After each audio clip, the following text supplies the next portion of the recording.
Anaknya beliau 13 jadi wali semua. Ketika beliau meninggal, ini anaknya pamer keramat. Ayo siapa ini yang kira-kira gantiin Abah? Al-Hamid ngeluarin rantai emas dari langit. Keramatnya Al-Hamid tuh keluarin rantai emas dari langit sampai ke bumi. Lagi ngobrol sama kakaknya Al-Muhdhar nih, Syekh Umar Muhdhar. Ayo wahai Syekh Umar Muhdhar, dilihat keramatannya, turunin rantai emas dari langit sampai ke depan dia. Ini Habib Syekh Umar Muhdhar ketawa doang. Dibilang sama adiknya, Al-Hamid, coba lihat tuh paling atas siapa? Gak tahu, ada Syekh Umar Muhdhar megangin rantai dari atas. Lebih hebat saya, katanya.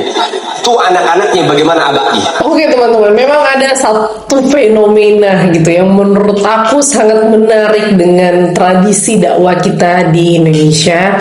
Ya kadang-kadang ketika kita gitu ya menghadiri sebuah majelis, contohnya yang kita dengar itu bukan hanya Al-Quran, bukan hanya hadis, tetapi yang kita dengar itu cerita-cerita tentang wali, tentang karomah, tentang mimpi gitu ya, ataupun pengalaman-pengalaman guru, kisah-kisah habaib gitu ya, kisah-kisah kakeknya, kisah neneknya, kisah muridnya, sampai kisah seseorang yang katanya pernah mengalami kejadian yang luar biasa, yakni ketemu dengan Allah gitu ya. Dan biasanya semakin luar biasa cerita tersebut, semakin khusyuk orang-orang ngedengerinnya. Saya nggak bilang kalau semua cerita itu salah, enggak. Masalahnya itu justru lebih sederhana daripada itu. Apakah yang mereka ceritakan ini ada sumbernya atau enggak gitu? Karena dalam Islam, sesuatu yang membuat kita terharu itu tuh belum tentu membuat cerita itu menjadi benar gitu ya. Sebuah kisah yang sangat indah, contohnya tokohnya bisa sangat mulia, misalnya pembicaranya bisa sangat kita hormati, seperti contoh Habaib, Ba'alwi ya. Bahkan ceritanya kadang bisa membuat satu majelis, nggak hanya satu majelis, bahkan orang yang menonton gitu ya, misalnya beredar di YouTube itu nangis gitu gara-gara ceritanya.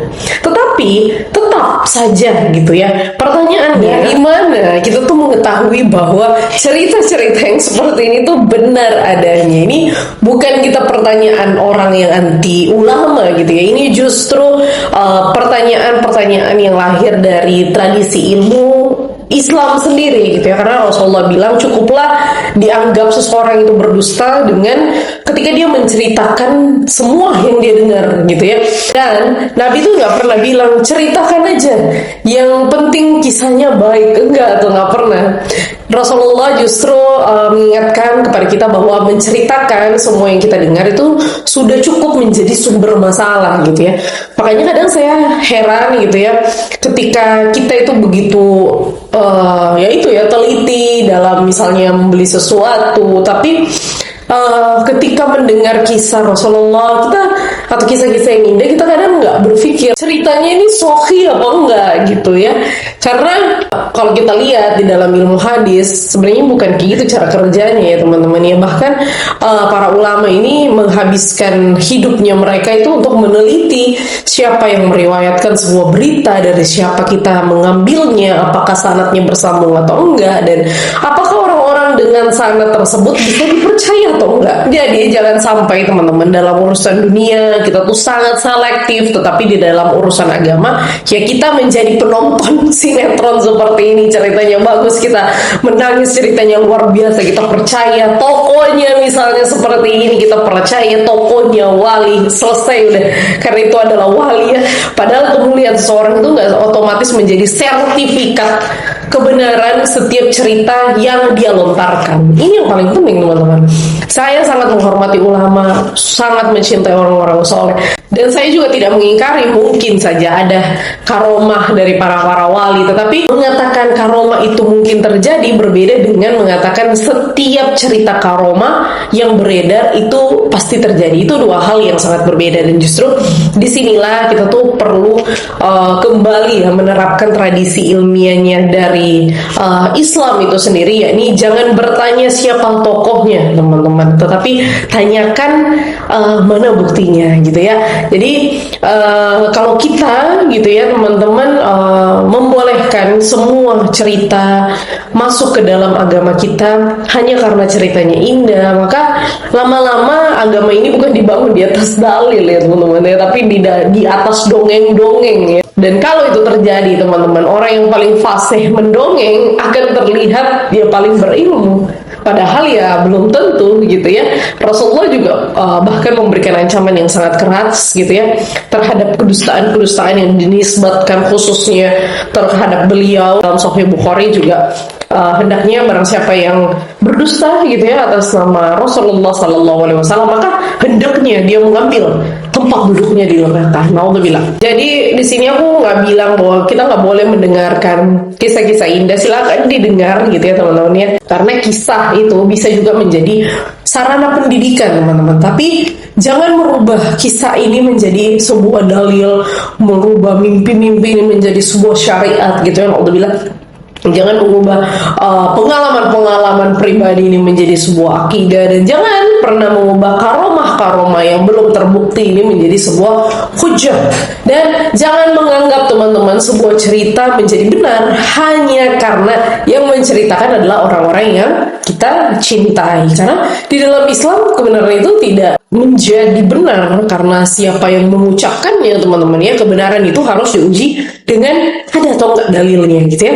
Dan mungkin yang paling penting dari penjelasan ini adalah Islam tidak mengajarkan kita menjadi manusia yang paling banyak memiliki cerita gitu ya teman-teman ya, tapi Islam mengajarkan kita menjadi manusia yang paling jujur terhadap kebenaran ya teman-teman ya. Saya pengen ketemu Nabi Allah Khidir. Oh, besar jaluanmu ini. Pengen ketemu ente? Iya, Beb. Ya sudah.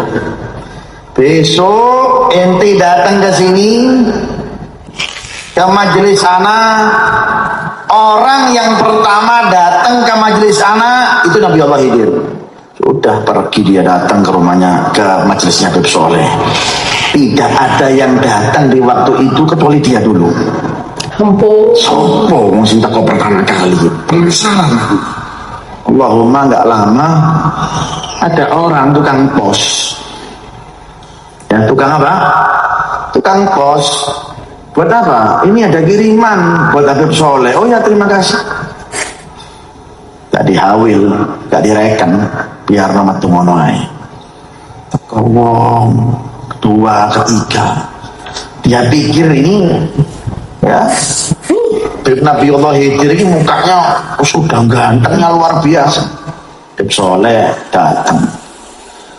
Penasaran langsung datang. Ini Nabi Allah Khidir dah ono. Loh, ada tadi. Kau nanti tidak tahu. Loh, ada.